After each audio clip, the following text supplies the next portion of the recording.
So I think I have heard of that. yeah, but I haven't been to any Yeah. of them. Was last night kind of your first outing back into the show realm? I mean, we went to I'm sorry, can you pull that just a little bit closer? yeah, there we go. We went to yeah, I think it was 80s night last month. Oh, So it that would be a was fun one. yeah, yeah, and that was again also in Arcata. 80s night. Did you get dressed up for that? No. I would have gotten decked out. I For Halloween one year, I dressed up as a rocker and I went full wig. I had a guitar. yeah, unfortunately with COVID-19, I added 19 plus some. So there's a lot of clothes that don't fit like they should. And I just don't want to invest until hopefully I can lose a little more weight. I think I think everybody felt that. Yeah, The the COVID weight gain from being locked down. What else are you gonna do? You're at home, you might as well start cooking up some food. that's pretty much what it came down to. Yeah. So It's a weird time. Weird time. yeah, I'm not a master chef whatsoever, but there is food that I like to make. So Yeah. a lot of it was carb heavy. That's the problem. Carbs are the best Well, though. yeah, because that's the comfort food right there. Yeah. I'm a go-to for pasta. That's yeah. Yeah. Get a nice red sauce going. I forget what the Italian equivalent of it is, but add some pepper flakes. For me, it's add a little bit of hot sauce. Just kick that spice level up. I do hot sauce on my mac and cheese. Yeah. That that's great. I see. I grew up with the ketchup, so now I add both. Can't break away from those habits. You put ketchup on it too? I can't. I can't get past it. That's Okay. just. I know people that put ketchup on their eggs, and I'm always like, I don't know if I can do that." So, how is the campaign going? I'd like to think it's going pretty well. I mean, it's like you pointed out earlier before I think we started this. It's a small town, so it's not like we do any polling. So we've just got to kind of rely on a lot of anecdotal word of mouth, a lot of just uh, just a lot of anecdotes, and so it gets difficult to rely on that. That's not something I like to do, and so people ask me that question a lot. How do you think it's going? I think it's going okay based on the conversations I have, but you all support me, so that makes it a little difficult to be like, I've at the doors. I've only had one person explicitly say no. That they're not voting for you. Right, but they also didn't seem to be a fan of my opponent. It's like, well, maybe that's a wash. Maybe they won't vote, but uh stayed and talked with them for about 10, 12 minutes even after that. So maybe some ground was broken. I don't know. Do you feel like it's close? What is your interpretation of where it stands right now? I mean, you look at the numbers from prior elections and the ones that I really like to focus on were 2018 because that's when it became a true ward. Before that, just feels like it was kind of a mess. You had to live in the ward, but everybody in the city voted for you, which made it a little odd. And now you have to live in that district and only vote for that district, which makes a little more sense to me since that's what I've been exposed to in politics and campaigns that I've run. But looking at those numbers, Natalie did a great job with two other opponents in that district. Now it's just me and one of the same opponents. And so it's getting that turnout. And I feel that folks just aren't there like they were in 2018. Like there's still a passion, or not a passion, there's still a will to vote, but that passion and that upset on the tail end of 2016 going into 2018, and even now, 4 years later, people are just kind of like, COVID-19, I'm burnt out. Current politics, I'm burnt out. Like, You think they're That's, just tired? I honestly do. I don't think it's any personal withdrawal, but it's like, spoon theory. All right, how much of this am I able to take at this point? How much of this energy do I have left to contribute to this? I'll say yes or no to vote for someone, but not going to do much else beyond that. And even at the doors, right now when I'm doing walks, it seems that folks are willing to take the information in a very passive way. Like, here you go. Do you have any questions for me? No, no, I'll look you up later. All right, well, just know I'm Mario Almost Hernandez. like they're just waiting, like, "Yeah, okay. Yeah, Yeah. okay. Thanks. You can go now." Yeah, and even now when you look at the ballots that are coming in, you would think like, "Oh, all mail elections moving forward into the future here, people would be signing off on them early, sending them in 5% for all of Humboldt so far." 5% so far. So far. And the ballots went out the 11th? No, they went out that Friday, though I think it was October 7th. 7th. Yeah, because I very fortunate, in 2018 when I ran for school board, I timed it so that the ballots went out the same day as my mailers, and that happened again this time. So It's a nice little bonus. it is, because at least everything's dropping together, it seems. And you were with the school board, how long were you doing that? I still am. So I moved here in 2017 for work for a union job, an organizer for SEIU 2015 for the home care workers. So I was up here a year and I'm sorry, can you just pull Mhm. that just you wanna really eat the mic. Okay. Yeah, I can do that. Yeah, you can Uh, pull it out to whatever's more comfortable for you. You're all not right, gonna there break we the go. stand. Is that good? Yep. Okay. So when I moved up here for that particular position, it was to be the political organizer. So working with local organizations, working with local electeds, and so it was just kind of developing the relationship between my union members, local electeds, getting them to build that grassroots power. And for me, it was just one of those things where I saw like, well, school board. I am passionate about education. I really do. I've only lived here in this community for almost a year now. I like it. I'd like to contribute to it in some way in addition to the work I do. So let's try this. And school board, uh, no one expected again the pandemic. That's just going to be looming over us for a while. But at that time, I was really excited, and it was also a position that I didn't know I had won until the day before the results were due to the state. So, election night, I'm losing, but over the next few weeks, the gap is closing, but I've already written it off. And I think one of the tallies before the final tally was I was down by like 18 or 28 votes. And I'm just like, oh, hell, done. We're done with this. All right, I'll move on to the next thing. We'll figure it out. And then I'm at our all staff meeting in Southern California, and I get the email that oh final results are done, and I'm like, all right, let's see how many I lost by. Was it 10? And I went by 118. And then just moments later, the superintendent calls, a little surprised himself, saying, "Well, you've won. We would have invited you to stuff over the last few weeks, but we all assumed that this race was not yours, and so now we've got to make a rush here to get you more acclimated to the position that you're going to be taking on." It's like, oh, great, more work. Yeah, let's do this right now over the And holidays. at the 12th hour too, right? Yeah. Because immediately following that was the organizational meeting. I think it may have been like December 14th, 2018, something like that. But almost 10 days later, it's just like, oh, wow, I'm really just going right into this. Okay. Yeah, that's one of the arguments, right, is that the election process is a slow one, and counting ballots is slow, It's got to and be it's time deliberate. consuming. Yeah. Yeah. And I'm fine with that as an average voter.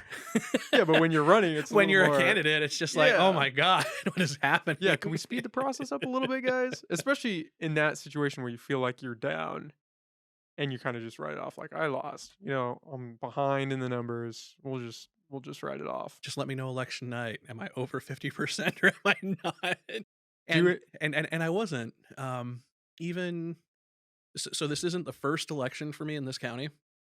In the primary, I ran to be on the Democratic Central Committee, which I'm now the chair of, coincidentally. I was not expecting that at the time. It was just to be a member and have a voice and a vote on that particular committee. And I was losing that also election night.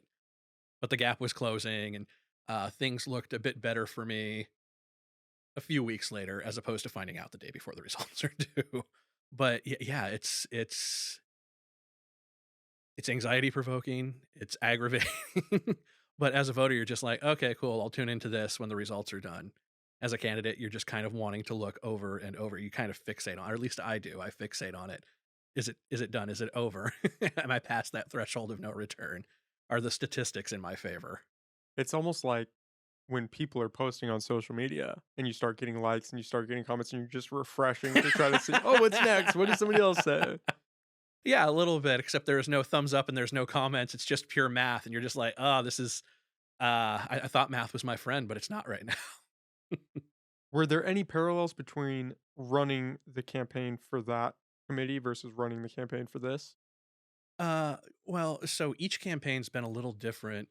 Man, as much as I would love people to pay more attention to education, that just hasn't been the case. Which is a bit disheartening because it has such an impact on our community. And as much as we like to say that, yes, we're here for the children, we want to do right by them, at least when it comes to voting and learning about candidates, people are focused on city council, county board of supervisors, and everything up. That's not to say that it's less important by any means, but just the focus of every day. Well, if I don't have kids, how does this impact me? Even if I have kids in there, I want these city programs to run so I can get to work better and I can drop them off easier. And so we do have parents on the board, but even trying to interact with the parents that aren't, it can be, I don't want to say it's a fight, but there's a lot of education that has to be done on how this impacts them as parents and how it impacts their children. Like they're aware of it, but it's just like, oh, that's another meeting at the end of my workday, and my kids are already done with school. Why do I want to go attend this? Why do I want to be involved with this? It's like, well, there's a number of reasons you should be, but I understand, and we could do a lot better on the school board to communicate. I think that's true of any of our governmental entities in this county. We could do a lot better to communicate. Can you turn his noise gate level a little bit lower? Um, do you think that's the root of that problem? Is just the communication of why it's important to the parents and why they should be focused on that? I Is don't that think the disconnect there? I think it's a core issue. I mean, there's a number of other issues too. Like, uh, we have families here that English isn't the first language, and there's no mandate that we have to communicate to them in their home language until we meet a certain threshold of the percentage of the district, and we're not at that threshold. And so we do what we can where we can with translation, but a lot of it comes down to the funding that we have too. Uh, our board is very focused on doing right by the children, making sure that they're acclimated to what they need, making sure that they're successful. But then we have made improvements with how we communicate. But again, it's not that we're picking every subject because we have to be cautious. We don't want to overload the parents either. But for instance, we are going to be talking about the attendance boundaries for elementary schools. Now, we did something similar probably about 3 years ago. This was before the pandemic, for middle school. And we didn't really do our diligence from my perspective in putting out the information to parents saying how this would impact them, how it would work. But we went through the process over the course of many months to figure out, okay, how do we want to shift these because we want to try and balance the schools. And after we went through all of that, there were parents who were upset they didn't feel that they had been communicated to. It's like, I understand your perspective. We could have done more in terms of social media, letters home, that type of thing, but we didn't really do anything like that. And so I'm curious as I'm transitioning away from the board, because win or lose for city council, I'm off the school board. And so it's those type of things where I'm just like, oh man, we're not really quite past that communication gap yet. So I'm really hoping whoever steps into my place or wins this contested seat for trustee area 5 for the school board, they can carry that forward. Attendance boundaries in terms of the amount of school the children can miss? No, attendance boundaries in terms of where is your home school. So, we'll narrow it down to we have Zane, we have Winship, Physical attendance. physical Okay. attendance. Yeah. Yeah, a lot of so for people that don't know, we're talking about Eureka City Schools. Eureka City Schools, correct. Yeah. Yeah. I It's hard. Even if you have kids, it's hard because you're working. Hmm. And so then, like you said, you don't want to go to another meeting to learn about this program that the school needs or the funding that the school needs to do this. You've got your own problems. Is your kid going to school? Okay, great. Yeah. Is the school functioning? Okay. Then that's the extent of what I need to know. Did my kid have a bad day? Yeah.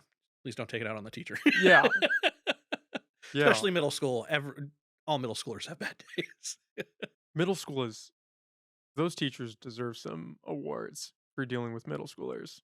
That's just a crazy time. Those are some of my favorite kids to deal with, though. Really? Well, Everybody I've talked to says that, and I'm from an outside perspective, you couldn't pay me enough money to deal with middle schoolers. well, when I'm not teaching them, two, I'm not taking them home. I will gladly be that crazy uncle, hanging out with them, hearing all the weird stuff they have to say. I love that about them because they're still finding themselves. They're still developing how they understand sarcasm, trying to use sarcasm. Yeah, it's just that development of self that I'm enthralled with as they're going through it. So why did you initially get involved with the school board? What made you want to run for that position? Was it just you wanted to help these kids or you were interested in providing more material for them or getting funding for the schools? What drove you to that? For me personally, it was the idea of that. Even though I know we have parents on that school board, It's the perspective of, well, you're doing right, you're doing everything you need to by the kids. At the end of the day, the trustees are responsible for the fiduciary elements of the district. We have to make sure we're solvent. We have to do everything that we can, especially when it comes to making sure that the programs and resources are available for children. But how do we do that from the perspective of the adults, from the teachers and staff? Because yes, we can be single-minded, we can be lost in that vision, and I don't want to say that there's a problem in that, but you're missing out on the elements that severely impact how a lot of this is executed. And so I've been accused of, oh, well, you're the labor guy. Of course, you're going to take their perspective. It's like, well, no, no, no. It's not unilaterally. The unions aren't always right, and that's why we have a dialogue with them. But you have to look at it from their perspective. If your teacher isn't feeling prepared, if your teacher is overworked, if your lunch person doesn't feel that they have the resources that they need, or your office person is running interference for all these children in the classroom, like it really just cascades.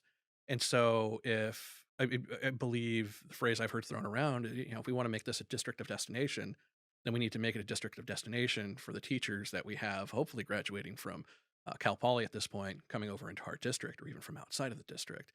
You want to make sure that they're paid well, that they're benefited well, that they're rested, and then that's going to be the one that's going to be difficult. Is all right as we come out of the pandemic, what do we need? Because we're still assessing that. We're not the only school district doing that, and we know as much as we are impacted by how we're judged at the state and the federal level for how well the students are doing in math and English. It's really going to come down to mental health and well-being. Are they prepared for this? Students and adults. And we need to have those resources ready for them. Do you think that that is a direct causal relation because of COVID, that those relationships need to be there now, or has that always been something that's needed but not necessarily supplied for the students? I mean, look at what we've look at what adults and students have gone through from 2008 to now, just 14 years.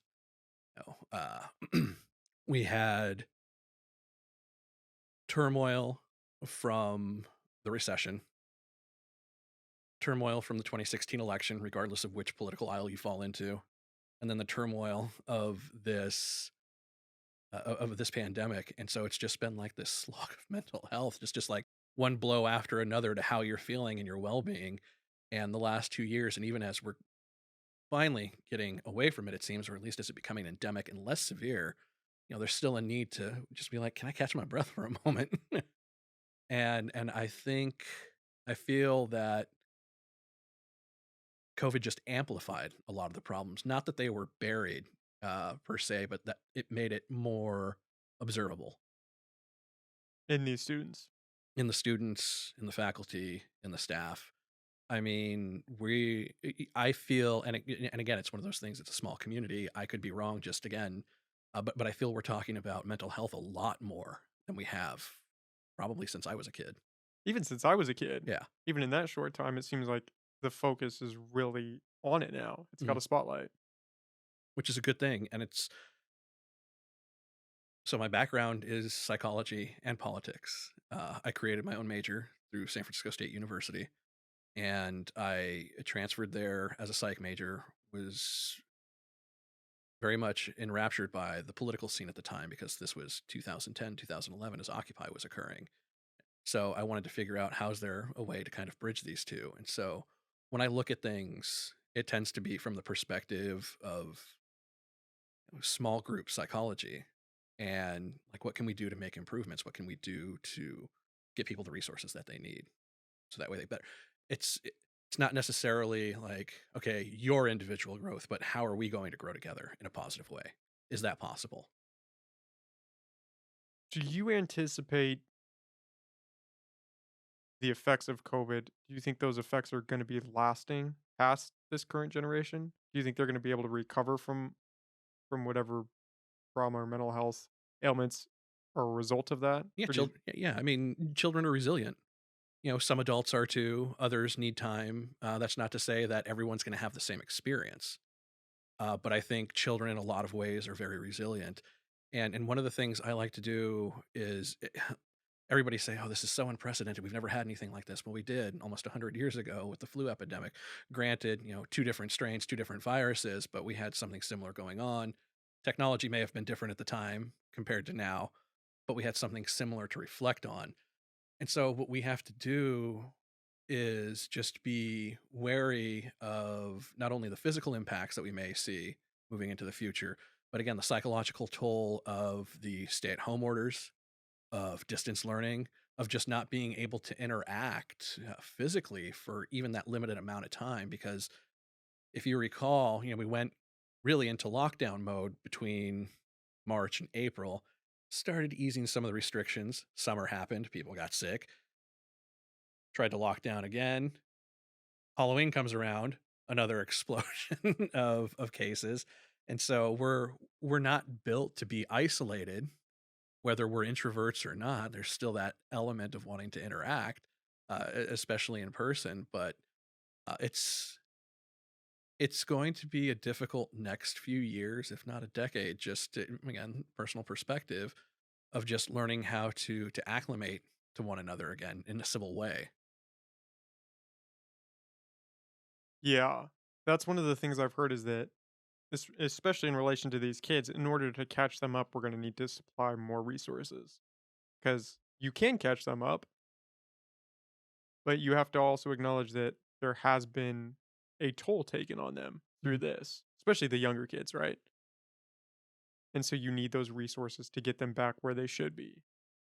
And I guess gauging from what you're saying, I was wondering how accurate that is, where you are a little more close to them than I am. Or do you think it's not going to be necessary to take extra steps? And they just, because they are younger and they can bounce back, that just getting them back in the schools will be enough to kind of get everybody back on track.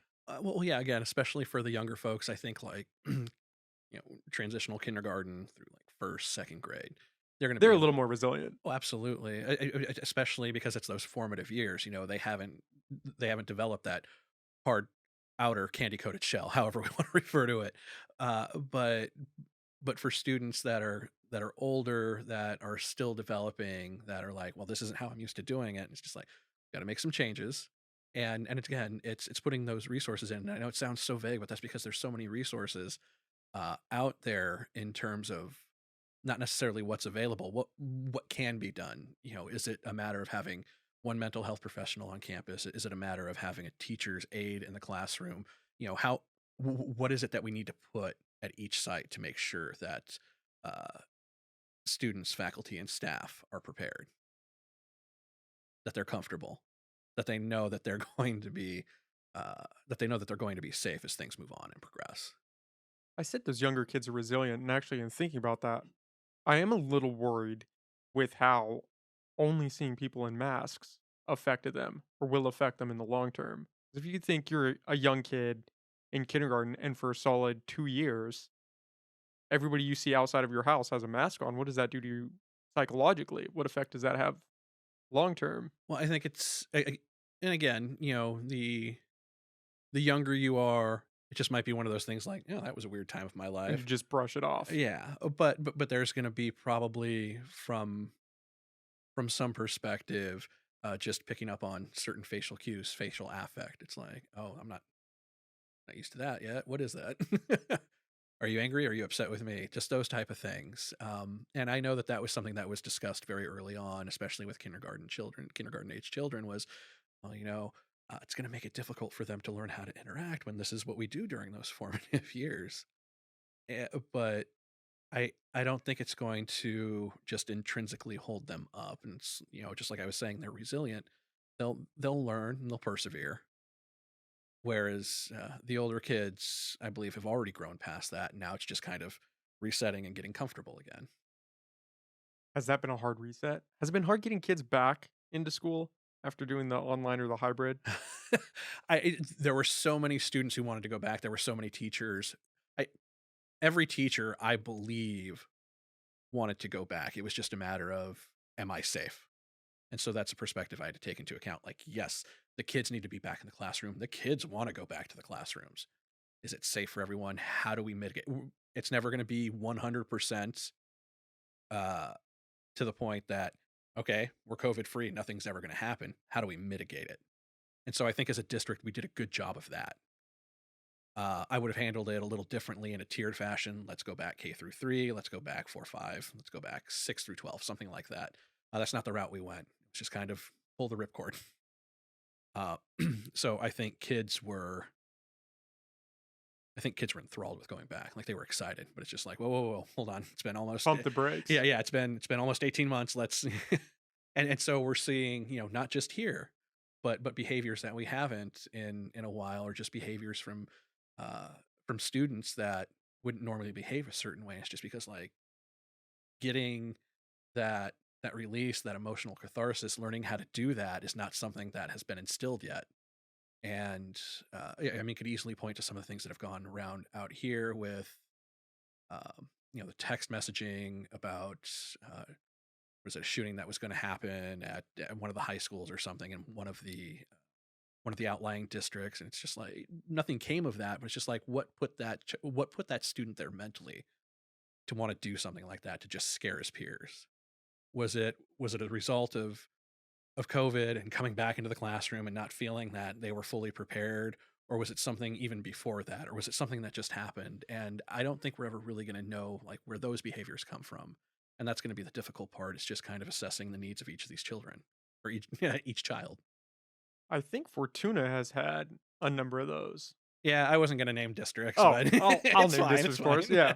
Yeah, just because it's not that I want to put any particular district on blast. Just like everybody's got their own problems. I'm not here to cause problems for any particular district, but that could easily happen in ours. I mean, hell, if anybody was unaware of it, we had a scare just a month or two ago because someone brought an airsoft onto the Eureka High campus, and it's just like, where are you in your thinking as a student, as a child? Because I, I mean, they're still children at the end of the day because they're not an adult yet. But where was your thinking going that you could bring this on campus thinking that it wasn't going to cause a problem if somebody saw it? And so to drag, not only yourself into this mess, but also potentially other students, friend of yours who may have known about it, and just put so much fear into other students, parents, like what was going on there? Well, and I'm guessing they obviously didn't keep it a secret. They were probably showing their friends. Yeah. Yeah. And for what reason, I don't know. Well, kids can be, they're not always the sharpest tool in the shed because they're kids. Well, yeah. And my perspective of it is, how can we make this a learning experience? Because it's not so much that it's a zero tolerance policy, but it's like you've done something that created such an egregious situation. We have to respond to it in kind. And no, go ahead. No, I was just going to ask, does the school have any new policies or the district have any new policies regarding school shootings where they are so prevalent nowadays, especially with, Uvalde being so fresh? Is there any additional steps or is it still kind of just, lock the doors, count your students, and sit tight until somebody shows up? We review our we review the safety plans annually. That's really as far as I want to go with it because I don't want to go into details about what it means. I mean, I believe they're publicly available, but it's not something you just want to throw right out there saying, well, this is what's going to occur as soon as we find out there's a weapon on campus. Yeah, there's going to be a lockdown, but intrinsically, I don't want to get into the details of that. Understandably. Yeah. Yeah, I'm not fishing for details. I was just curious if that is a constantly updating process. Because when I was back in school, it was I don't think school shootings were as common when I was younger. Mm-mm. We did have, I mean, Sandy Hook, obviously, they were the big ones, but the response seemed like it was pretty much the same throughout my time, Lock K the through 12. doors, Yeah, lock the doors, close the blinds don't if you leave the have them. classroom, Yeah. put some desks in front of the door, hide under your desk, like the basics. Yeah, it's all pretty standard still. Yeah. Is it I mean, that's a hard topic nowadays, is the idea of school shootings because it is a reality that people have to deal with, but nobody wants to think about them. And I loathe that it's a reality, but there's nothing I can do it about it, or that there's nothing I can do about it as an individual myself. other than say, let's focus on mental health aspects of why these people are running onto a campus with a gun, whether it's a student or stranger. It's like it's less about the access to the weapon and more about, what access do they have to care for themselves. Do you think it's a big mental health factor in that? I do, because I don't think, not sure how much flack I'd take for this, but I don't sure how many of these shooters are in a right uh, mental health space. How many of them are just of sound mind to be going, well, I go onto campus and I'm going to shoot students and anybody that comes at me. I, Doesn't sound like unprovoked. a sane individual. No, it doesn't. Yeah, I'm a big believer that mental health is a pretty strong factor in that. I mean, it would make sense. It'd be hard to ignore that aspect of it because we have what 300 and something million people, and most people don't do that. A strong majority don't, and you have these outliers. So, what is making them do that? Well, I think it's safe to say they probably have some issues that need to be dealt with, Yeah. and it's weird because people don't want to draw the correlation between that and mental health. I don't know if it's a stigma thing. They don't want to attribute more stigma to mental health, or they don't want people to not seek help for mental health. I'm not really sure where that. I mean, we talk about all the access to health resources that we have even here in our area, but it's getting connected to them. Like we might have them, but do these people know that they're there? And again, it's like you pointed out, there may be a stigma to it. So how do we destigmatize it? I mean, how many people in leadership do we have that are like, yeah, I have acute depression or I have ADHD? How many people speak up to that? And then those are minor compared to, well, I don't want to say minor because I don't want to stigmatize those either. But it's not that these folks would be, going out, getting their hands on a gun and then going and shooting up. But the folks that are, it's just like what steps have been taken to try and minimize that. I can't think specifically of any of the recent shootings, but we've heard from a number of family members that are just like, oh yeah, we knew something was happening, or we informed the police that we wanted their gun to be taken away, and so something happened there. But it's just like, but did anybody do anything to follow up with them, have that conversation with them about the resources that they ought to have, the conversations that they should be having if they're not? The I don't follow know. through. Yeah, the follow through. We'd have to think somebody would notice, right? If a kid's acting a little strange, I don't think some you go from being a great sociable, you know, outgoing kid, and then the next day you go shoot up a school. There's got to be a progression, a downward spiral. You going to a dark place, and then that happens. I don't think it's just one day shit just hits the fan. No, yeah, I believe it is a progression that just occurs. Whether it's from at home, at school, something is clearly going on in the backgrounds of your life that isn't privy to other people, that you're not sharing, and you know that there's resources there, but it's just like, how do you speak up to that? Do you think it's a lack of funding for those resources? Do you think if they had more money behind them, they could reach some of these kids? Because that's not necessarily in terms of mental health, but you hear that with teachers, especially as they don't have enough funding for students. They're out there buying their own supplies to teach. Is that the same for these external resources? I think the money that we spend is sufficient to the point that we have programs. And again, it comes down to the outreach, the communication. Um, One thing I do believe that would help, not necessarily solve, but mitigate, ameliorate a lot of these ongoing problems would be universal health care. Not just healthcare for your physical health, but healthcare for your mental health. If we had these programs properly funded that way, then how would you be unaware of it? Because you'd have to. So there's a lot of programs that are offered through city and county, but where are they? We know that they're there.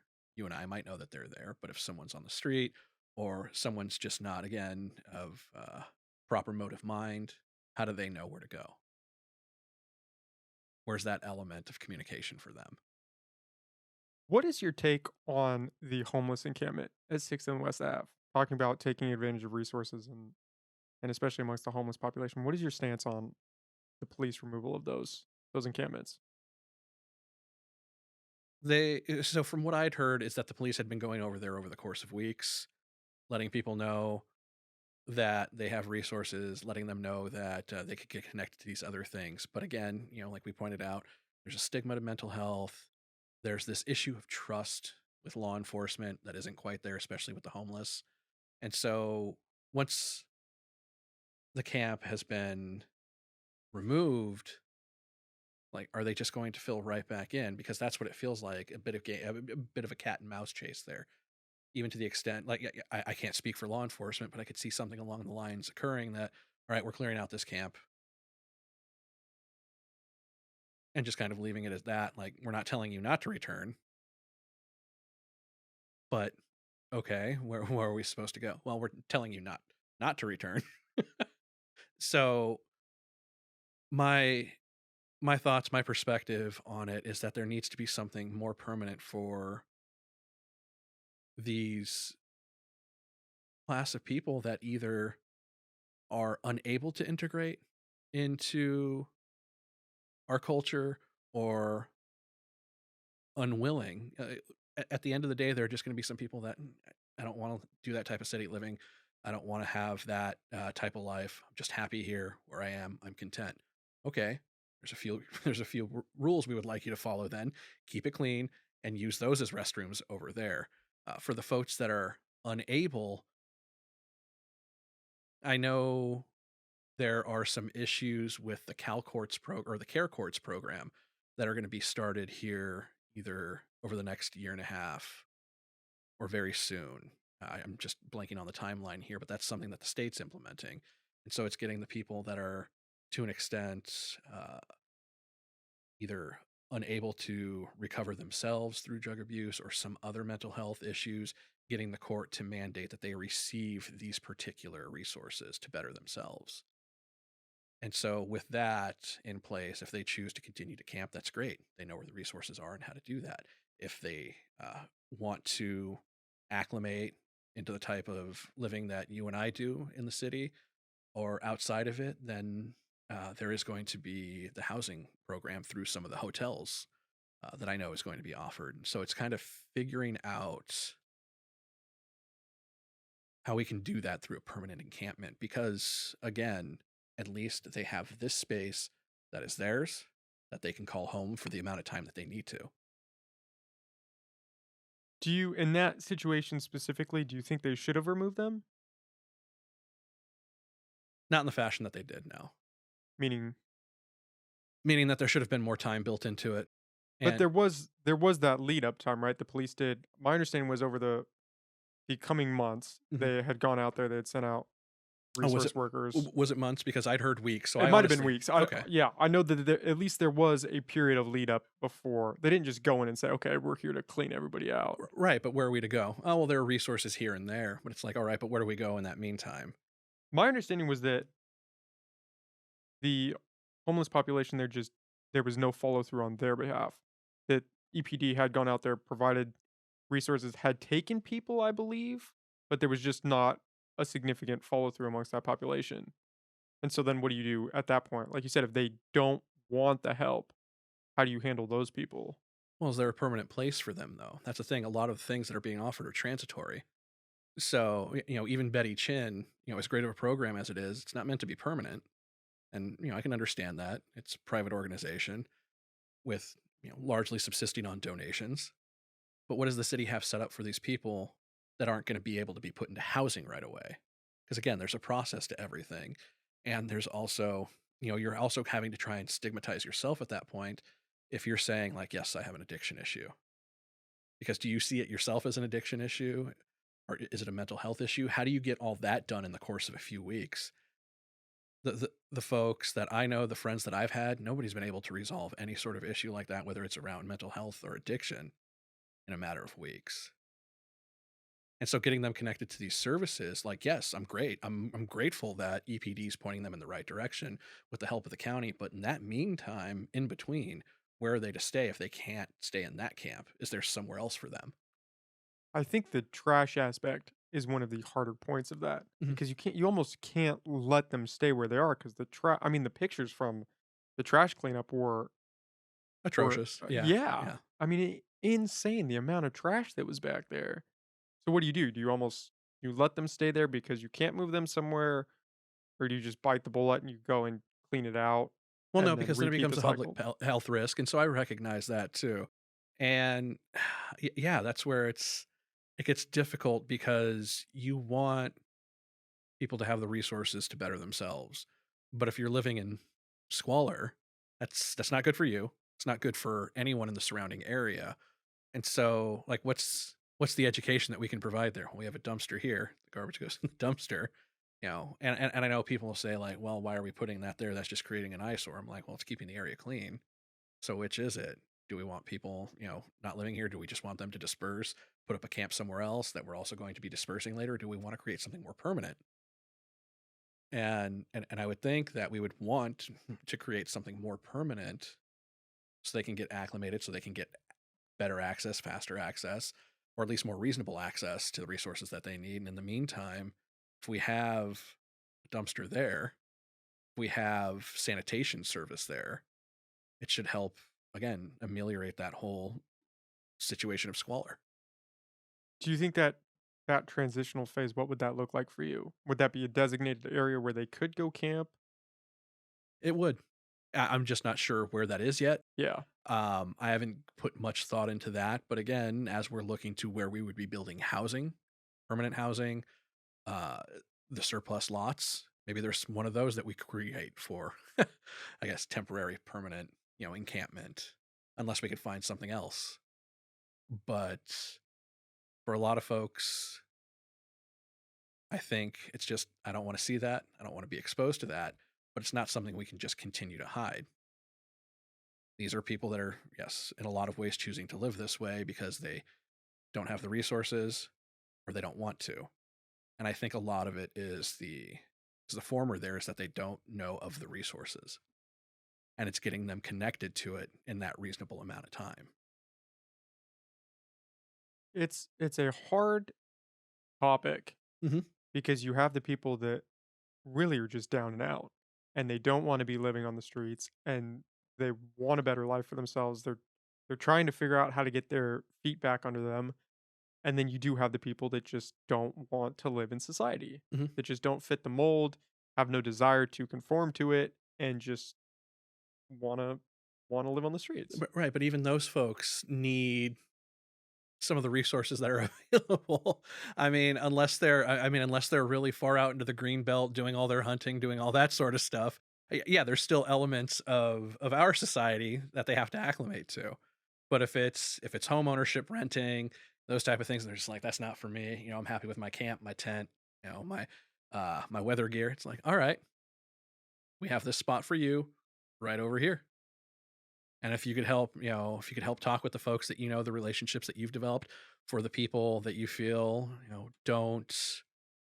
uh don't have don't have their shit together, that's what we're here to help with.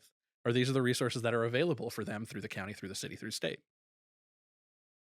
There is the argument, Mhm. and do you put any weight in this argument, in that if you are providing the resources, especially to the ones that just don't want to conform, are you enabling at that point? Or is that just a bullet that you have to bite in order to not have these mounds of trash and these needles everywhere and the squalor that they would live in otherwise? I don't think we're enabling. It's human behavior. Yeah, there are going to be a subset of people that are just like, well, I've learned how to take advantage of the system. I'm going to do that. Um, you're you're talking with someone who's grown up on food stamps, Section 8 family, and my parents did what they could to try and bring ourselves up to the middle class, and it was not in the dice. My family's still on Section 8, and it's not for any lack of want. It's just it's impossible in some scenarios. It feels. Uh, so picking yourself up by your bootstrap. Yeah, I think what was it that was said earlier this week by one of the justices? Got bootstraps, but not everybody can reach them. And I think that might be the case for a larger sect of people than others saying that, well, there's a program here, I'm going to take advantage of it. I'm a big fan of that pull yourself up by the bootstraps mentality. Mhm. But I don't know if I subscribe to how it has been used historically. Mhm. I'm a big believer that at the end of the day, you are the one that can pull yourself out of it, you know? Like nobody's coming to save you at the end of the day. You have to participate in your own salvation. And so when I think of that quote, that's what I think of. Not that you should be looked down on for using these resources or you shouldn't try to take advantage of them, but you have to actively participate. You have to want to change your You have to circumstances. want, and I can 100% agree with that. You can have the want and the desire, but the resources might not be there for you. As hard as you want it and try it, like, yeah, you've got to build relationships, you've got to make some stuff happen, but at the end of the day, it's not going to be you by yourself. Like for me, my success didn't come from just because I wanted it to. Like, yeah, there's that element of me, there's that impetus to say like, you got to do this, Mario. Uh, the relationships that I've had with my partner, with my friends, neighbors, community, that's what really has really helped establish and build me up. Having those relationships, that's how I look at it. It might be different, from your perspective because you're like, wow, Mario really did, build himself up. It's like, yeah, but I didn't do it by myself. It would be impossible for me to do it by myself. And that's the lens that I look at it through, is that everything, not everything, but a lot of what we need to succeed has to be community driven. The desire has to come from within. The success is going to come from out, Well, what do you do if you don't have that community or that family or those friends to lean on? You're screwed. which is why we have certain programs in place, and we've got to do better to communicate them, because then that can help you establish that, like, oh, I didn't know that there was free housing, I didn't know I could take a shower, like I feel cleaner, I feel better, but still feeling a little defeated here. Like, what do I do? Well, we've got these mental health resources to help you build back up your person and your character, and we've got these programs through the city to help you find a job. Again, you're not doing it by yourself, but you still have to have that drive. I think there's a community disconnect Mhm. between the homeless and those who are not. I think a lot of people believe they did something to get there and that they're ultimately at fault. Like, oh, well, you shouldn't have done drugs. Shouldn't have got addicted. Oh, well, you should have made your mortgage payments. All right. There's not, it's almost like they put this victim mentality onto them that, you're there because you screwed yourself. And so now you're dealing with the consequences of that. Right, you're But it there could, because your adjustable rate mortgage in 2008, you didn't plan for that, and it shot up to 16% and you couldn't make your payment. That's your fault because you didn't understand the paperwork you were signing for the American dream on the home that you wanted. Uh, and I think that's maybe where we get a little short-sighted, is putting the blame on them sometimes, because it's not always the fault of, again, the individual. Some of these come from the external portion of our society. and nobody thinks it could happen to them. Well, a lot of people thought that until 2008. That's true. And we are in a weird time frame where a lot of people might be waking up to that realization. As we look at the inflation that we haven't seen like this in what, 30, 40 years. So it's like, yeah, yeah, what's it going to look like here economically over the next four? Do you anticipate a significant down Psychology is my downturn? background, not economics. I like to read a lot about history and look at the comparables, but um, I wouldn't even know where to look for this one. I wish I would have been older during 2008 to try to observe it because I've heard that there are a lot of parallels between what happened and what's happening now. But I was just a younger kid back then, so I didn't really pay attention to any of that. Let's see, how old was I? 2008, so I would have been about 20, 24. I Yeah. think I was 10. I Oh. might have been 10, 11. Yeah, so I wasn't really paying attention to the world stage or the national stage of what was happening. Oh yeah, no, I was busy trying to get a job during a recession, and also continue to go to community college. So So why are you running? What made you want to do this? Do you feel like you can have a significant impact on the people of Ward 3 or is this just kind of been a dream of yours? What's the psyche behind this? man, I can't say it's a dream. I don't think there's been a point in my life where I was just like, I'm going to be a city council member one day. Like, I don't think Really, any because the pay is great. I think everybody wants to go into it. I feel like if the pay were a little more I feel like if the pay for city council in Eureka were just a little more like you could pay your rent on it, we'd end up with a lot more people running for office than we currently have. Um, but even that aside, it's the dedication to public service that I enjoy. It gives me a thrill to be able to just acclimate and integrate into the community. I like being able to give back in a substantial way. I think I have ideas that mesh well with our current leadership.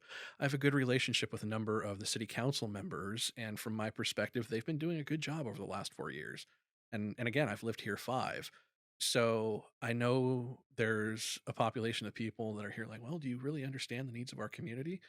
Well, there's a class of people in the school district who thought I'd be a good choice after living here a year to displace a then incumbent at the time. And so with this opening, it wasn't on city council for Ward 3. And the reason I say opening is because Natalie Arroyo is moving on to her supervisor role here towards the end of the year. It wasn't one of those things where I rushed in going, all right, now's my chance. It was just like, well, who do we have that's considering running? Okay, we have a few people who are considering it. Great. I'm going to go back to doing what I need to on the school board. I'm going to stick to the things I'm doing right now and all these other community organizations come July, end of June. Oh, what do you mean we don't have any interest right now? Okay.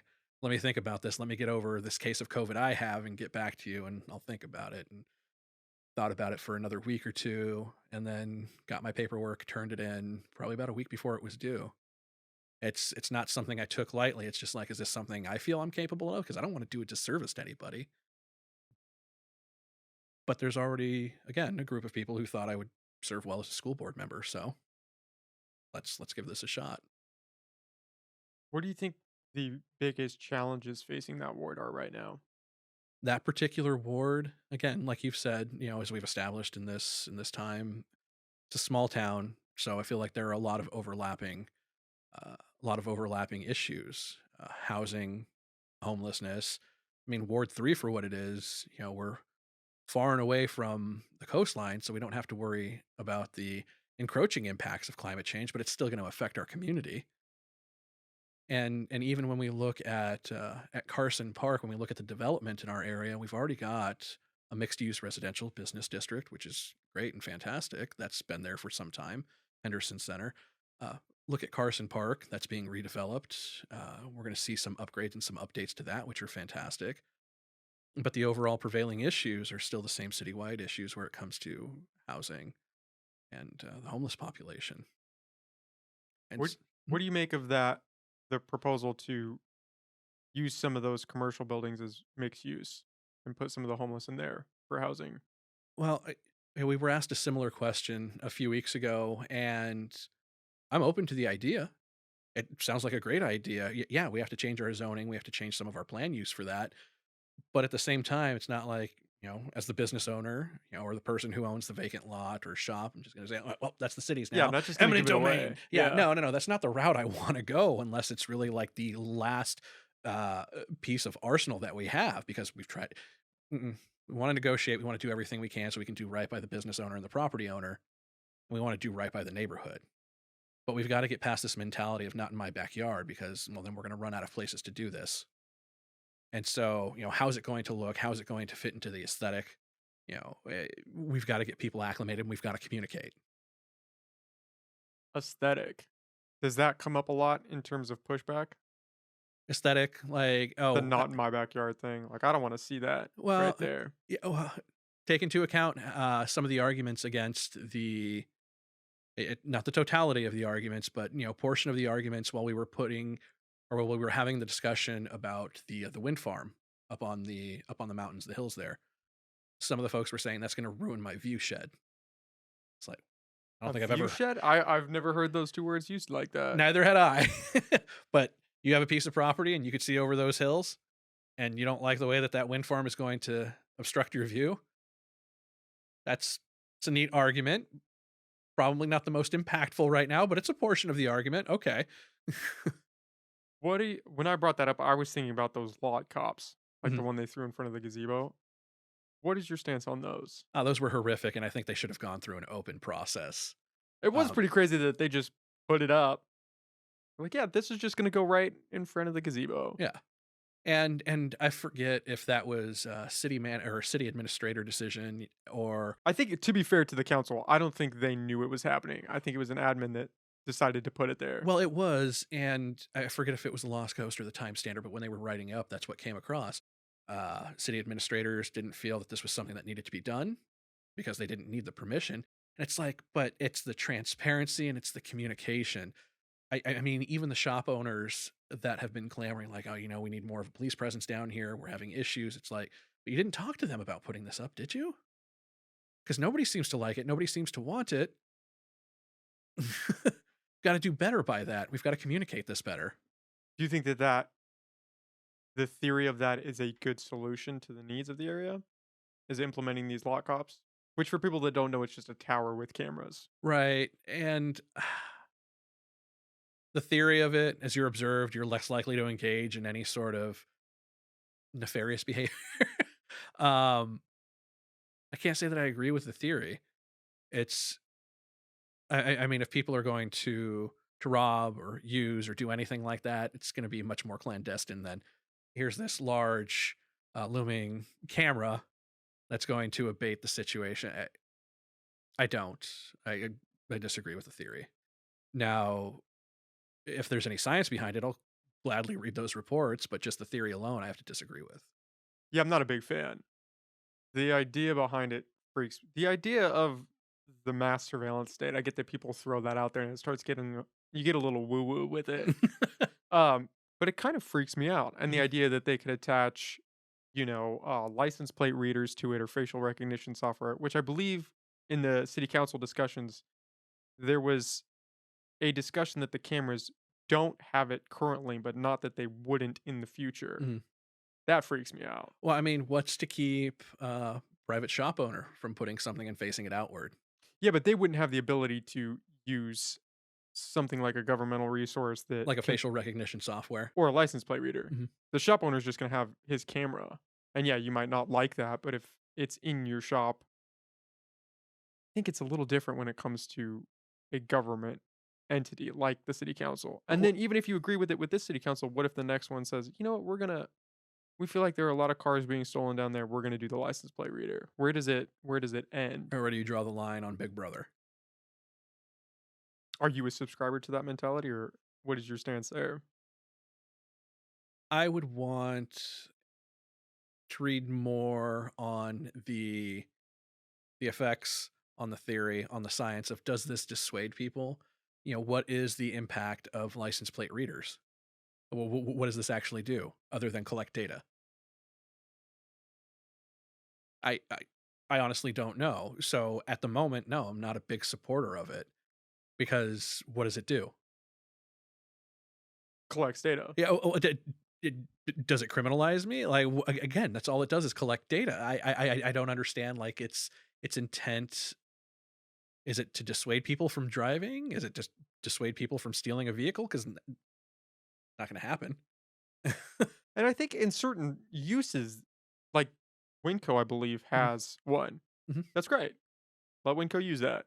But to put one in front of the gazebo or in downtown, these places where people are actively walking or there's arts alive, it just feels a little dicey.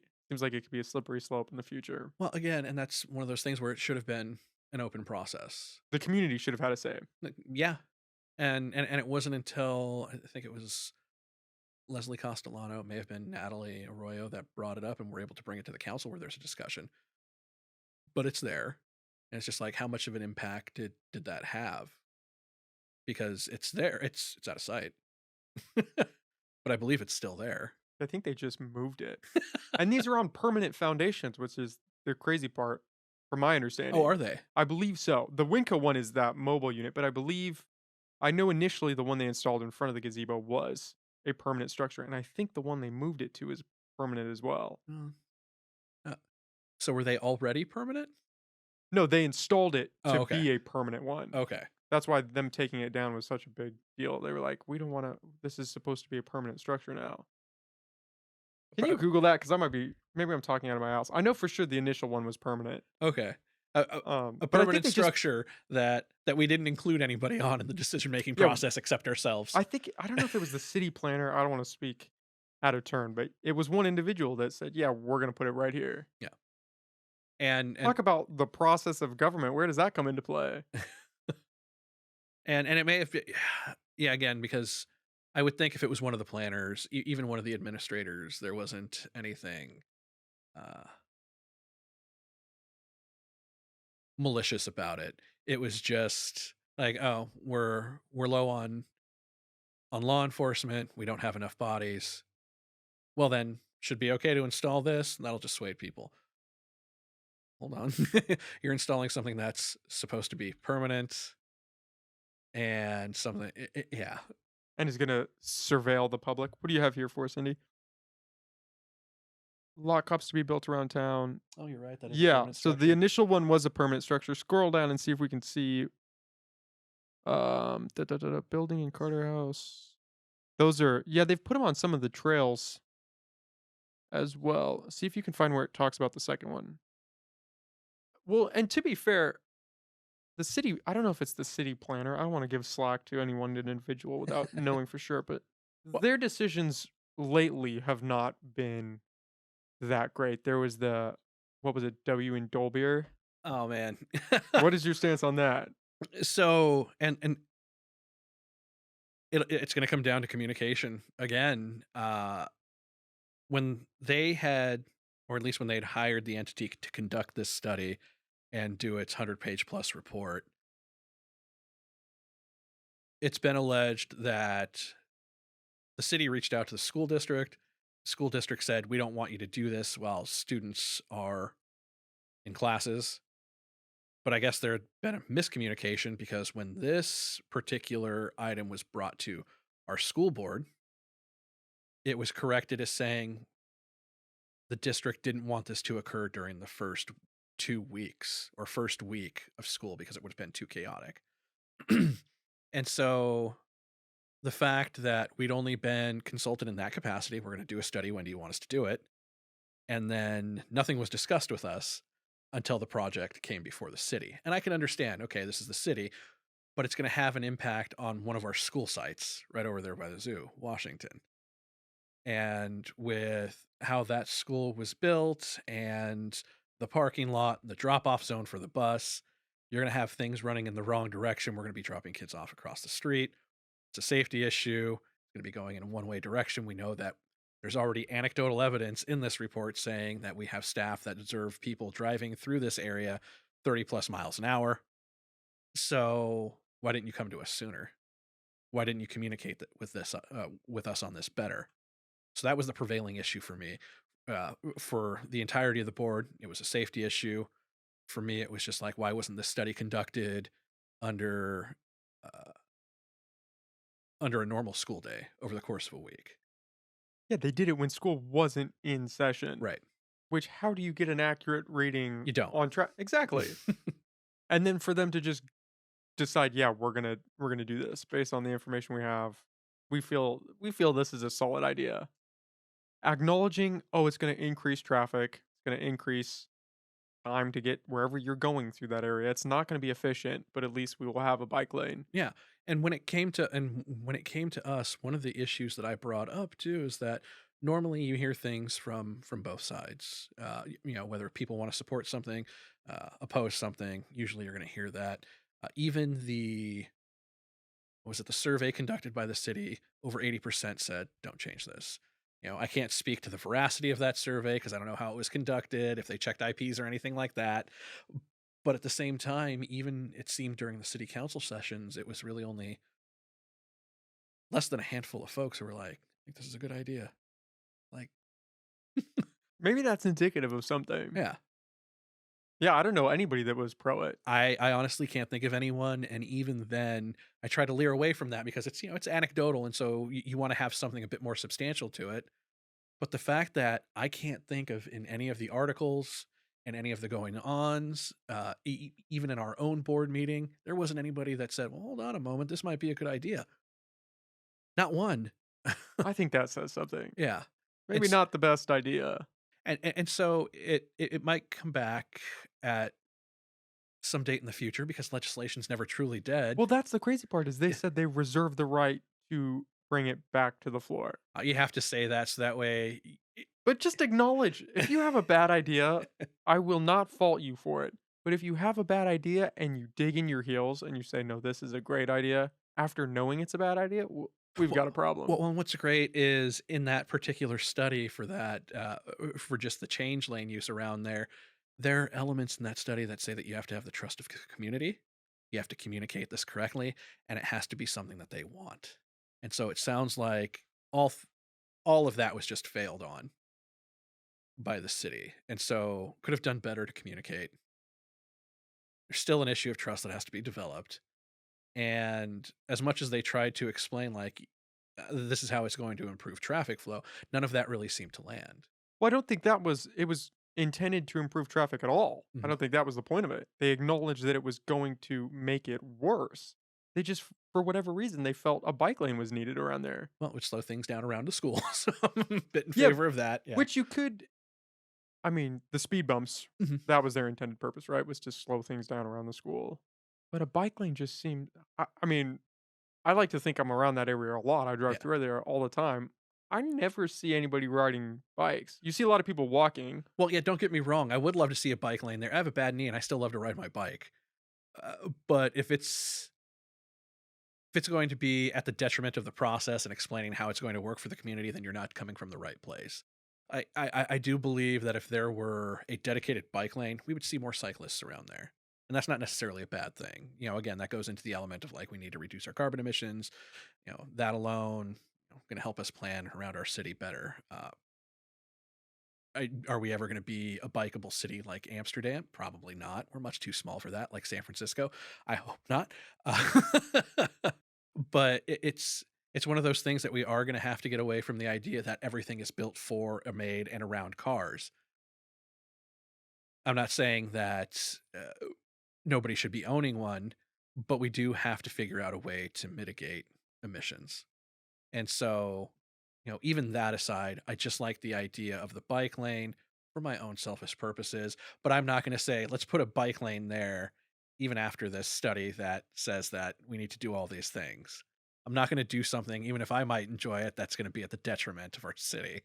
Which you would hope every official would take that stance. Well, yeah, and I think that's maybe where a lot of the council was coming from is that, like, well, we've done a study.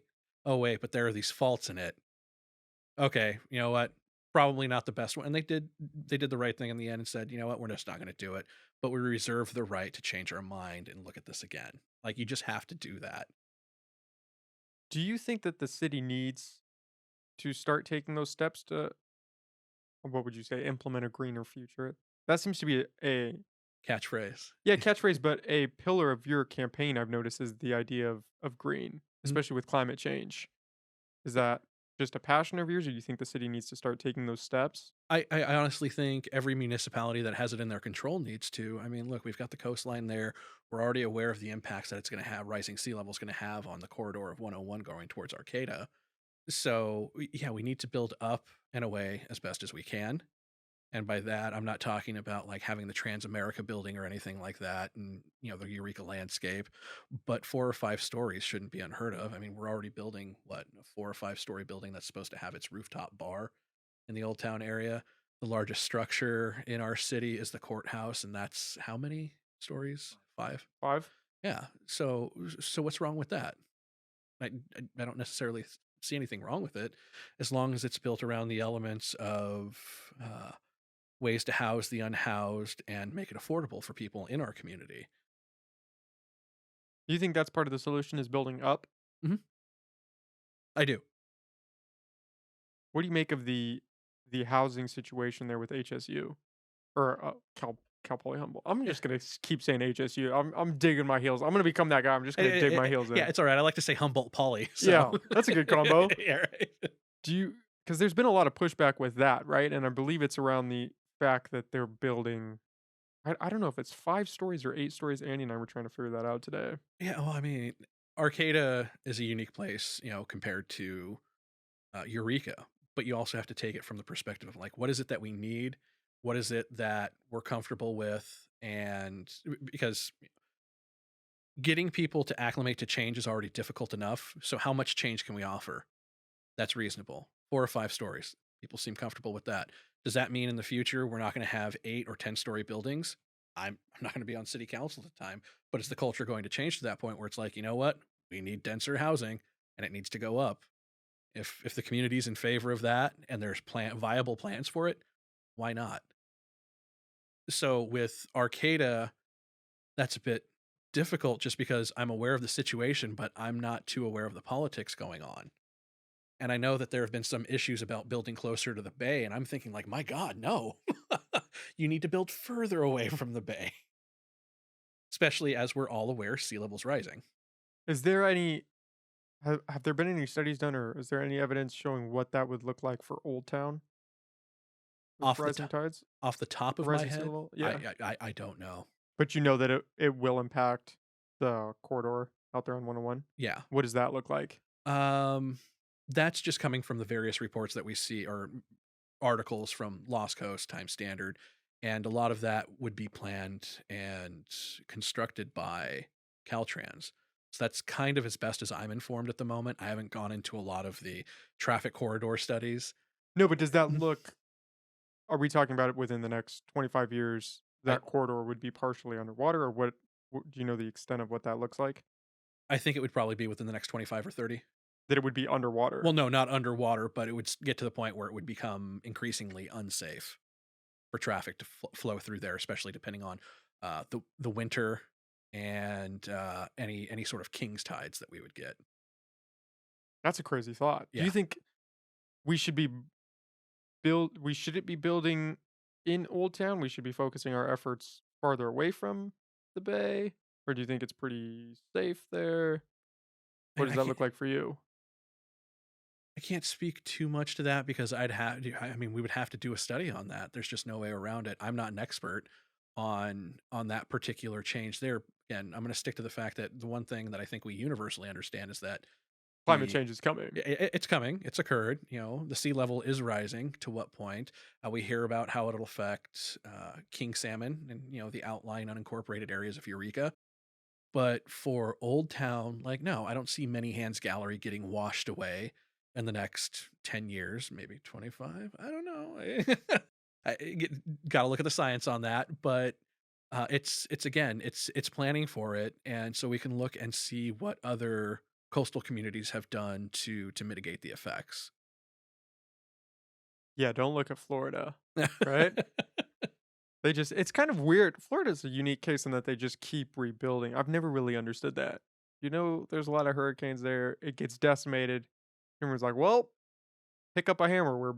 We're building everything back."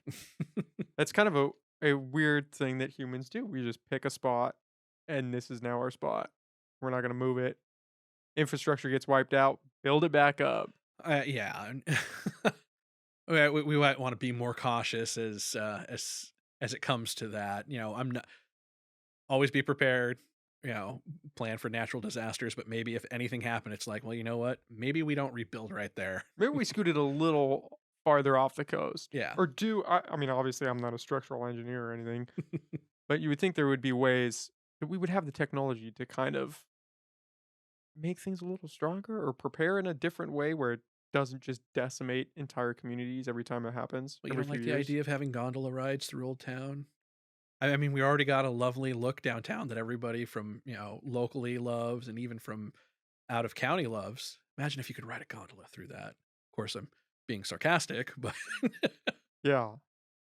We were talking about those lot cops. Mhm. And one of the big things that is tied to that is the police presence, right? It seems like Humboldt County as a whole is having staffing issues. The sheriff's office, I'm not quite sure about EPD, but I know the sheriff's office is struggling, the jail's struggling. yeah. Well, I Do you think it's think been explained to me that EPD is probably short about 12 to 15 officers. So, that's crazy? yeah. Do you think we need to bolster that? Do you think we need to start recruiting more talent from wherever we can get it and bring in a stronger police force? What is your stance on that? If we're looking at law enforcement and trying to increase, not the capacity, but wanting to fill current openings, I always think it's best to come from within because they're the ones that are going to understand the community. And even that, I understand that earlier this week or last week anyway, that the city council approved a reorganization, a restructuring of some of the positions. So that way they're more internal and able to better communicate with uh, just your your street cops. And even from there, it's I think best to reallocate some of those funds to the mental health services that are needed. Now, one of the things that I know I've been accused of is defund the police, and it's like People hear reallocation and it's you go to defund. Are you talking about? Do you want to abolish the police, Mario? Is that where we're going? no. That's the track. People that they go down that though, right? For defund. No, people hear reallocation and they instantly think defund, and then it goes to, oh, you want to abolish the police. Well, yeah, in a perfect world, we wouldn't need law enforcement, right? But yeah, we still need to have some sort of citizen oversight of ourselves and our neighbors. And so, who are we going to do that? I don't want to do that on the daily. So, what do we do? Well, we get someone else to do it. Oh, okay. Well, guess what? You're a law enforcement officer now. So there we go. That's handled.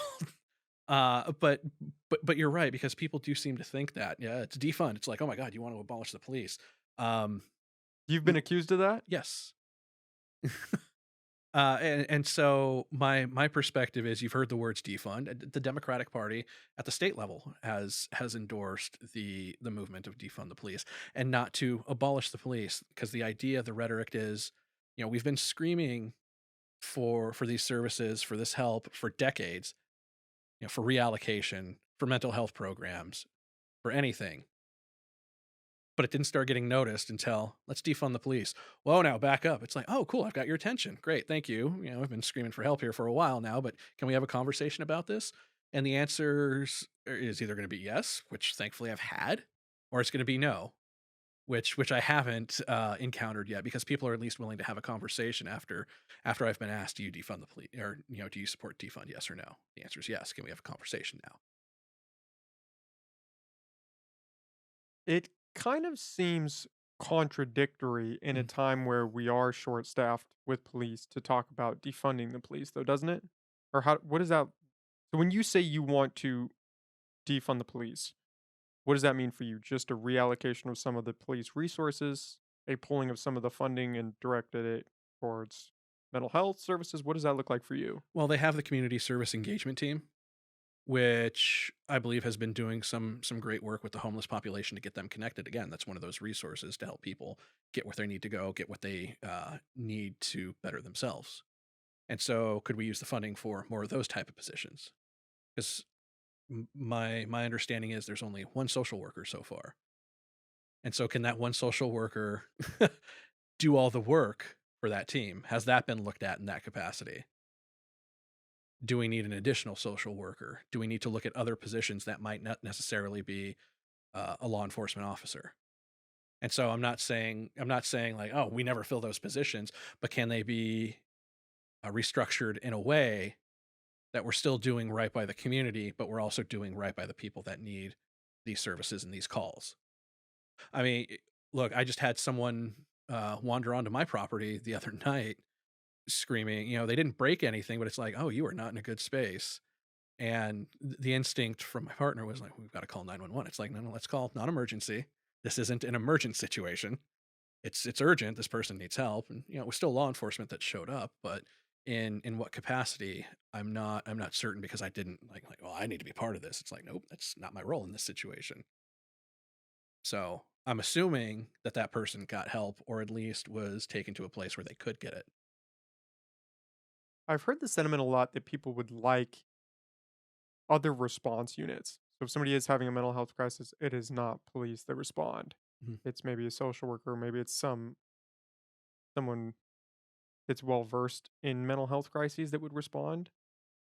But what I don't understand is would that person feel comfortable doing that? Well, and that's what we have to take into account. So I'm not allocating for sending anyone into an unsafe situation. I've been asked that question before too.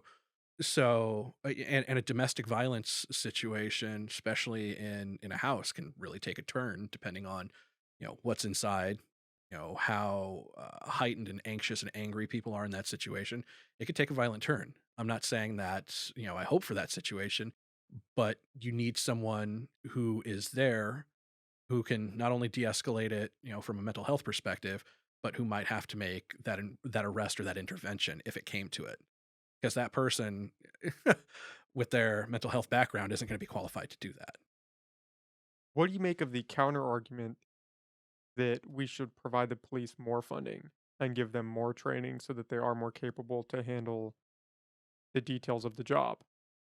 At that point, we're just throwing more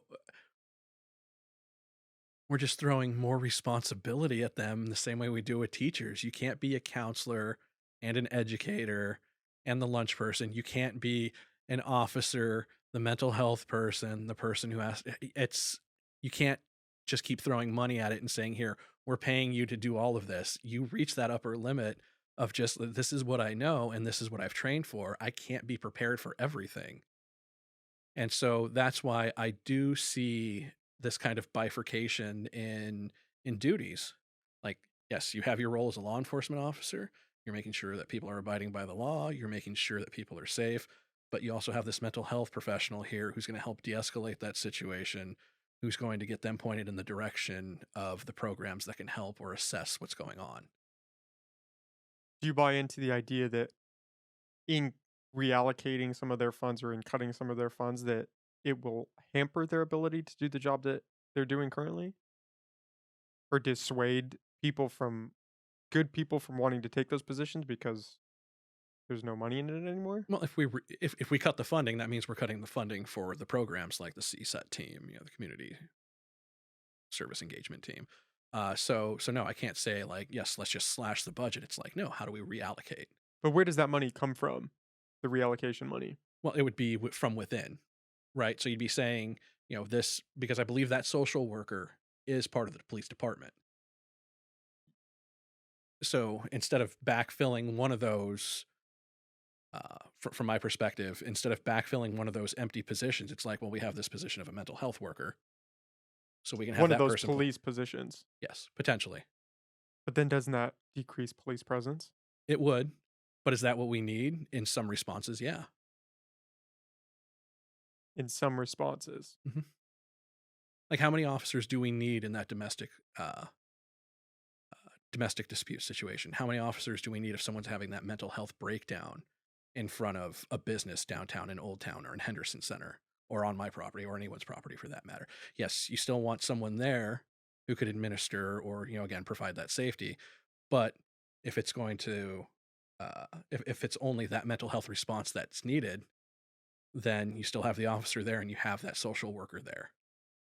In theory, Yeah. right? But what if I think that perspective looks at the situation as if these are isolated incidents? What if you have 5 situations going off at one point and one situation is like what we saw um over on Boone where there was an active shooter and there was a police chase, right? You would have to allocate a lot more officers to that one situation and then what are you left with if you decrease the positions, what are you left with to service the rest of the community? Well, how have we responded to that even with our levels currently?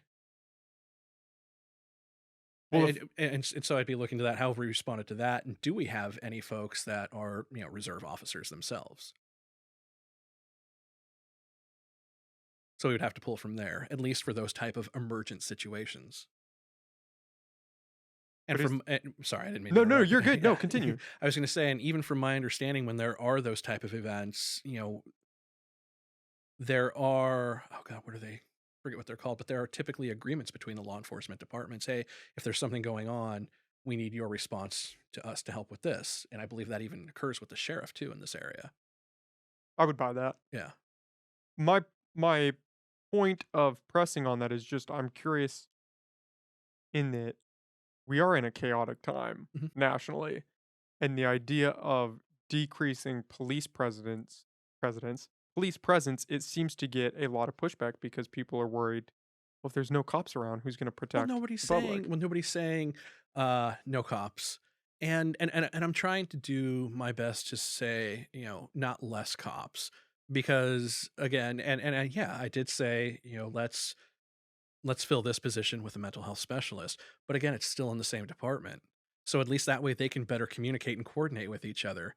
Because that's the one thing people do ask, where are we going to get money for this? Where are we going to get money for that? And it's like, well, we have to work with the state on that. We have to work with the county on that. Like the city doesn't just manifest money as it wishes, unless we increase taxes. And I'm not saying that right now. Uh, but we have to be creative with what we have. So if we find out, hey, we need 15 officers, but 12 has been working. Okay. Can we experiment with 3 mental health workers then? 3 social workers? Can we get by with 2? Because we're kind of running a test with 1. Is that sufficient? And so I'm not saying like this is all going to change overnight. I'm not advocating for that, but we have to run these studies to see, or these, yeah, we have to study to see how this is working. And is it? I think it gets dangerous when you think about it in terms of, are we getting by? Because you might be able to get by. Maybe you have 15 positions and you've been getting by with 12. Mm. But doesn't that then put those officers in stressful positions? Maybe they're working double shifts. Maybe there's more pressure on them to perform. And then you get into dangerous Well, situations where they're well, in the yeah. heat of the moment and something goes awry because Well, yeah, and I guess I should have elaborated on that too. When I say getting by, is it that we're able to function properly and not like you pointed out, are understaffed. yeah, are we understaffed but managing? No, I don't want to be there either because again, I'm coming from the human perspective and even being on the side of teachers, it's just like I don't want you to take on more duties than you're comfortable with. I don't want you to have to work past your contracted time. Like, yeah, there are going to be times where that's needed, but I don't want that need to be every week. I don't want that to be every pay period for you. So it's just like what works best for us and can get us the resources that we need in the community for the section of folks that don't need to be approached by a law enforcement officer. Have you gotten a lot of pushback for that stance? No. Again, having talked with people about how it might work, how it should work, because I'm not saying that, like, all right, we're going to be, I'm not saying abolish the police. And so once we talk about defund and we talk about what that means in terms of reallocation, there are people who might be a little uncomfortable because, again, it's that change. This is the structure that we're used to seeing. But we're also seeing, and I think like you and I talked about earlier, this need for more of a focus on mental health and well being. So, how do we get that with what we have? How can we restructure so that way it's healthier and functioning properly? It's a touchy subject. It I is. feel like that's all we've hit on today is touchy subjects, you know? Well, I mean, you have to have these conversations, and not everyone's going to be willing to agree with, or not everyone is going to agree with your perspective. And even on the school board, there were tough decisions where we stopped in person education for how many months there, and so everything was done virtually. And there were parents who were just like, "Why did you make this decision?" X months down the road, they understood why we did at the start, but we didn't have any data. We didn't have anything except what was coming in like right away. Public health was being was kind of tiptoeing like, "Oh, it's your decision. You're your own governmental agency." And it's like, but can you give me some perspective on your thoughts? I'm trying to approach this from a scientific perspective since this is a virus here. Well, it's up to each community. Oh, well, thanks for passing the buck on that one. I'm not trying to blame you. I'm just trying to get some input here. And so what I found out is that parents may have disagreed with a decision of the board, with my decision as an individual, but as long as I had that conversation with them explaining why the decision was made, how it was made from my perspective, they still disagreed with me, but they could understand where I was coming from. And so, even on any of these touchy subjects, particularly law enforcement, as long as people understand, I'm not saying, F the police, we're going to abolish it, let it rain anarchy over here. It's more just like, what can we do? What's right by our community and what's right by those that need the services and the help to grow and prosper. I think we need a hybrid approach. Mhm. I think part of me believes that we need to provide more funding to the police. I believe that they need better training. I think, and this is from a limited, outside perspective. Mhm. I think if we provided more training, got like vetted the people that were going into these positions, really gave them the tools that they needed to succeed, maybe we wouldn't have these situations. Like, what was that one? Was it a couple weeks ago where the cop shot that kid in the McDonald's parking lot? And I shouldn't have brought that up because I'm not quite well versed enough in that. But you have these situations where these cops are in high stress moments. And if they don't have sufficient training, if they don't have the tools necessary to competently do their job, shit can hit the fan in a bad way very quickly. Well, yeah, we can certainly, as a city, advocate for more training at the state level. That's not a program that we Yeah, you guys control. aren't implementing Yeah, that. and so that means having a relationship with CR, who oversees the program, but can't make any changes to it that come from the state level. And so I agree that they can certainly receive more training and what is it? Not necessarily exposure, but a better understanding of mental health. It is not their job to administer that, though. I mean, like you said, they're making, a snap decision in a parking lot that might be their own safety or in the safety of another. But if it's a mental health situation, like we're asking them to take that on too, in addition to all of those other duties and stresses. I, They've okay, got a lot on their plate. so do teachers. And we can't just keep piling more on. It's like we can get you prepared, but at the end of the day, it's your decision. But here we have someone here who specializes in this, and you take them with you, or they go on these particular calls. I would be interested to see how an additional resource like that, like somebody on a crisis intervention Mhm. unit that specializes in those various situations they might find themselves in. Yeah, I've been trying to sign up for a ride along with one of those, and it just hasn't manifested. Not because I don't want to, but I feel like it's also touchy. Like, oh, here's another politician trying to get on into the program, and it's like, so I mean, either way, I'm going to be going on one at some point. But it's something I genuinely want to partake in, just so I can see how it works from my perspective. And even from there, I mean, the county had its own. I forget what was it. Yeah, intervention services team, mist, I think it was called. I can't remember what the acronym stood for, but here we have one at our local level in Eureka, and it seems to be functioning very well.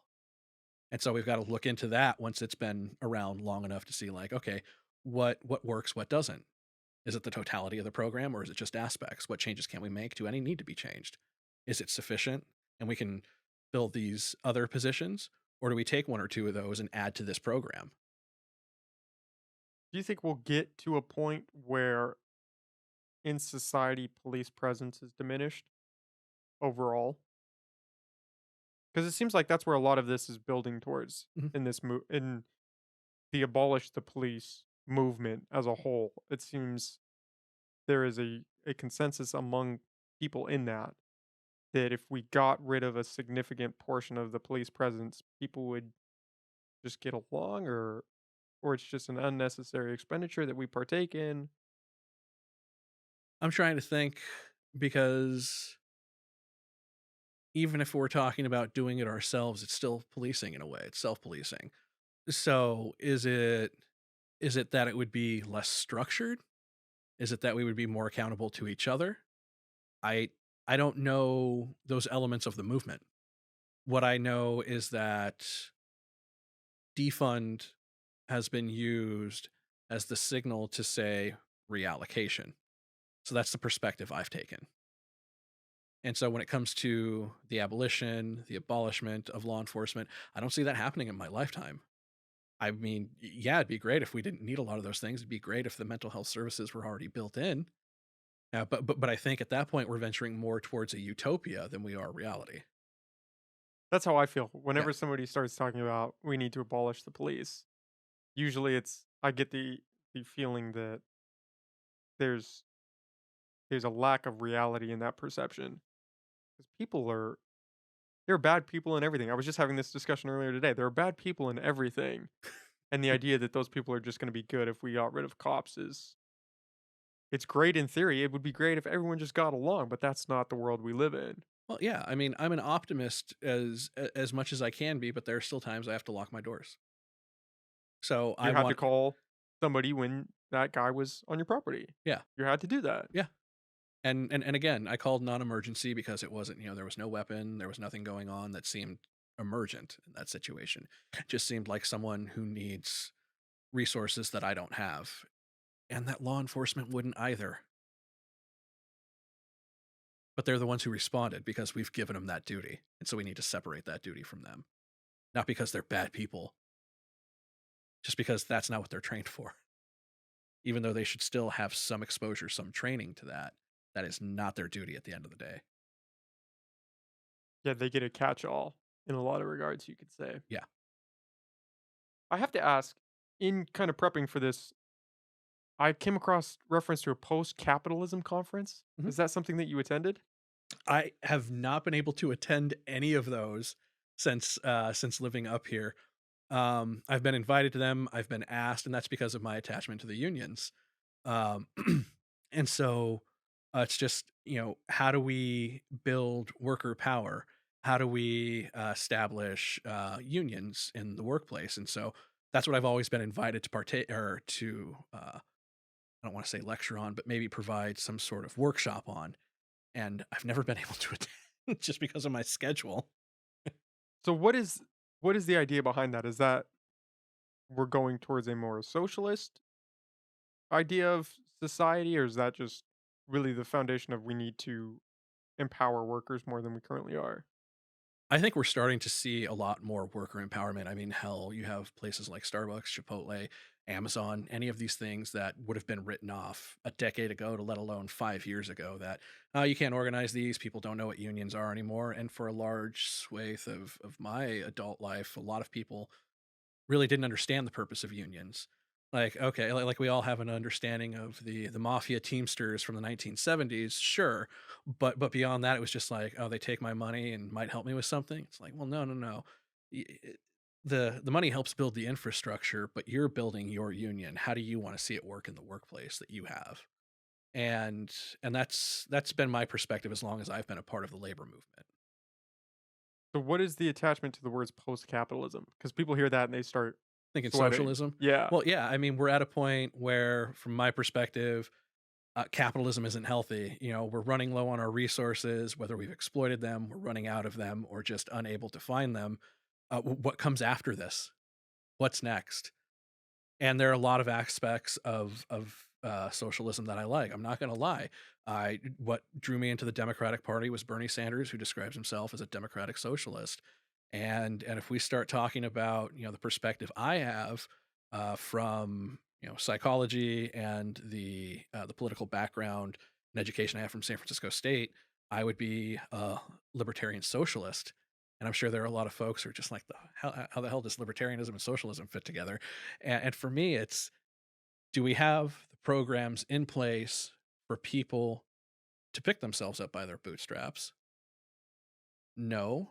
Then how can we put that there so people can make those choices on whether or not they want to participate? If they want to experience that positive personal growth, great. If they don't, then they need to understand that there are consequences that come from not taking any of these resources. That's not saying that they have to, but that it's there for them. And if they choose not to partake, then it's on them. And if they can do it themselves, great. If they can't, resources are there unless they choose not to. So, Those two terms seem kind of contradictory though, aren't they? Don't libertarians favor smaller government, mhm, hands-off policy? yeah, As opposed to socialism would be, okay, we're all writing for each other. right. It seems like it, but I'm not the one who invented the term. But you subscribe to the I do. ideology. Yeah, So what is that what post-capitalism looks like for you? it does. Do we have programs in place for people to be successful? Right. Do they want to use them? Because we're not mandating that they have to. All right, then they're good to go. This idea of capitalism dying, do you see that happening In my in lifetime, your lifetime? that's a hard one. Um, just because the idea isn't that any one political system dies, it's built on going into the next one, and so I don't know if it's ever going to die, but it might change. It might change to look different from what I've grown up with, but again, I don't know if that's going to happen in my lifetime. What i- what is your disapproval with capitalism? Is it the aspect of resource utilization or capitalization on those resources? Or why do you I'm guessing you're not in favor of capitalism. I Correct. think that's safe to say, yeah. Yeah. Where does that come from? It could be any number of areas, but I think you hit on it when we were talking about, because I can't think of another way to put it when we talk about exploiting our resources. So whether it's the natural resources, which, we would like to think are infinite, but we seem to be slowly running out of, or even the exploitation of workers themselves. So, whether it's been the depressed wages finally being met up with uh, the increase in minimum wage, but now we have this overarching inflation, which it just seems like we're going to hit a wall at some point, and either we're going to continue on the same path that we've been on, which I don't believe is the case, or we're going to persevere and find something else that works for us. And so, whether it's more of trying to pull from trying to pull from my political education right now, and I'm blanking on some stuff. But is it going to be more union oriented at this point as we move forward? Because that's always felt like, well, this is a response to how workers have been exploited historically. And so, what's it going to look like even as that changes over the X number of years? I don't know, but again, there's that optimistic part of me, that positive part of me that's like it's going to be for the better. And do you anticipate the uplifting of unions as somewhat paving the path through capitalism? Yeah, they certainly have their role in lifting up workers to be successful, to be uh, above and beyond. Well, not above and beyond, but to be part of that working class mentality. There is the idea that we've kind of eroded the working class in this country, Yeah. or not necessarily the working class, but the middle class Mhm. more specifically. Okay. Okay. Yeah, and that has Yeah, been the not the working mentality. class, more so the middle class. It just brings me back to the quote. May bastardize it a bit, but I grew up watching George Carlin, and so that's kind of where my humor lies. And I remember, and I'd been watching him since I was like 8 years old. So like take, make of that what you will about parenting. But I specifically remember something around the lines of, you have the rich, you know, to push at the poor and to try and motivate them. Then you have the middle, or I'm sorry, at the middle class. Then you have the middle class doing all the work, and then you have the poor there to scare the shit out of the middle class. And to some extent, I think that's kind of what happened in 2008, was like the floor fell out of a large portion of the middle class, and they just had never experienced that in their lives or in their generation between families. And so now people are like, well, how do I get back up there? It seems so easy having been there, but how do I build myself back up to that? I, how do I get myself there? Well, you can't do it yourself. You've got to be able to have some of these resources to access to get back up there. And so with the power of unions, with the power of social programs, I think that's definitely possible. Do you think currently it is more impossible? I think there have been some, well, we haven't gotten quite to the radical changes yet. When I talk about radical, I mean getting to the root of a lot of problems. And I don't think we've gotten quite there where it's been made easier. I don't think it's impossible yet, but I think as unions come more into power, as people see what they're capable of in the workplace, that it will get simpler. Simpler. Mhm. To the effect that you don't have to you don't have to maintain 3 or 4 side gigs, as they're like to be called. You don't have to have 3 or 4 jobs to make it happen. Yeah, if you want to, by all means, but that shouldn't be the case. Shouldn't have to work yourself to death Correct. just to get by. At least we could say that. You shouldn't have to work yourself to death just to get by. No, you should not have to work yourself to death. Okay. All I right. think we could end it on that. Okay. I do have to ask. Mhm. I could not. Your name is Mario. Is that your middle name? Yes. What is your first name? Do you mind if I ask? Well, you wanna know what the G stands for? Yeah, because I could not find that. I was telling Andy about it. I couldn't find it anywhere online. Oh, good, I've been good. I was gonna say it's like it's been scrubbed from the internet. There was no reference to it. It's all G and then Mario Fernandez. Well, yeah. Do you know how hard it would be to find Mario Fernandez in California, let alone North America? So at least I've got that one initial to help me stand out from everything. I'm surprised you didn't find the football player from the UK. So Oh, I might have come across. There are a lot. There are a lot. Have you just always gone by Mario? You don't use your first name? I don't. My mom has never called me by my first name. Always Mario. Yeah. So the only time I get called by my first name is usually in dealing with, law enforcement or the courts, or like first time visit to the doctor, and it's always so jarring. Like, what did I do? You're that My full name is Nicholas, Mm, and my parents are really the only ones that call me that. Other than I guess now with the podcast, it's Nicholas. mhm. But for the longest time, that was a sign of, oh, I did something wrong. Somebody's calling me Nicholas. Okay, what did I do? Do you want to say what it is, or do you want to keep that Oh, under wraps? I mean, I come up with a lot of things. There's a great plethora of G words out there. So my favorite is grandstanding Mario Fernandez. Do you have a? But you do have a I G. do. I do. Okay, okay. I was just Gregarious is a good one. okay. The one I like to when I'm talking with my Latino side of the family is Guarito, because I am the light skinned one. So, but it's Gregory. Gregory. Gregory. Okay, Yeah. and always by Mario. Yeah. Huh. Okay. All right. Well, now my mystery has been solved. We can officially wrap this podcast. Mario, this was a blast. I Yeah. really enjoyed talking with you. I appreciate you coming out with this offer. So, Yeah, I was happy to sit down and talk with you.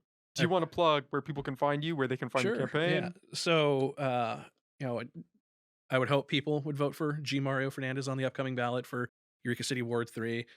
They're welcome to reach out to me. I'm very responsive on social media. I've got my Instagram at Vote G Mario, Facebook at Vote G Mario, and my website, votegmario.com. So you can see where it was all coming together with that. And thankfully, nobody else had those domains.